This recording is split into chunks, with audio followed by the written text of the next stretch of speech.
Les hommes viennent de Mars, les femmes viennent de Vénus.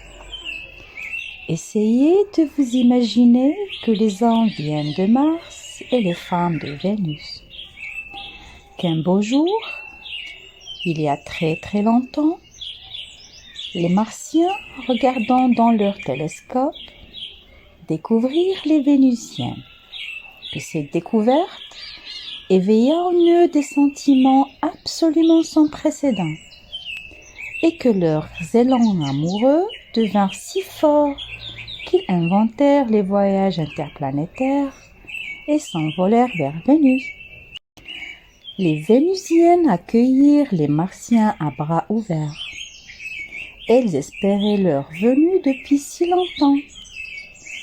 Leur cœur s'ouvrit à un amour qu'elles n'avaient jamais connu, un amour magique. À chaque instant, Martiens et Vénusiennes s'émerveillaient de s'être trouvés, de faire des choses ensemble et de vivre heureux. Issus de mondes différents, ils se délectaient de leurs différences. Ils passèrent des mois à découvrir ces dissemblances mutuelles dans leurs besoins, leurs préférences et leurs comportements. Ils les explorèrent, les apprécièrent, et pendant des années, ils vécurent dans l'amour et l'harmonie les plus parfaits.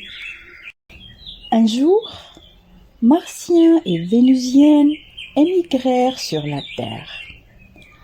Au début, tout leur parut merveilleux et magnifique.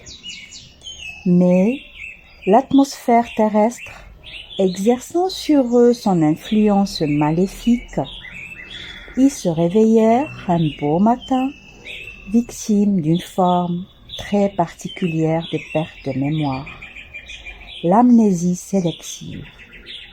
Les Martiens, comme les Vénusiennes, avaient oublié qu'ils venaient de planètes différentes et qu'ils ne pouvaient être qu'intrinsèquement dissemblables. En une nuit, tout ce qu'ils savaient de leur dissimilitude avait été effacé.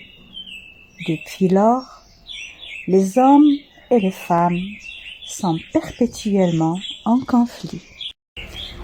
Lorsqu'ils ne sont pas conscients de leurs différences essentielles, les hommes et les femmes sont en conflit.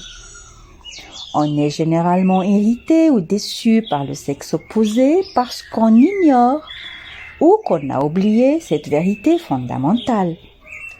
On s'attend que l'autre soit semblable à nous. On voudrait qu'il désire ce qu'on désire et se sente comme on se sent soi-même.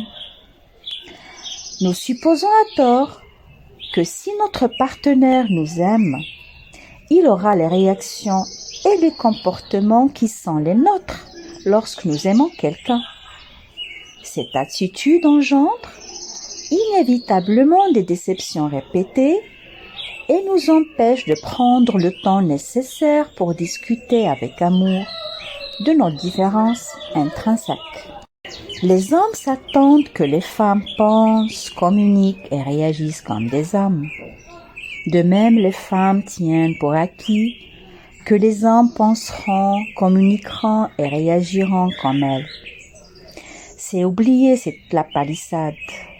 Les hommes et les femmes ne se ressemblent pas.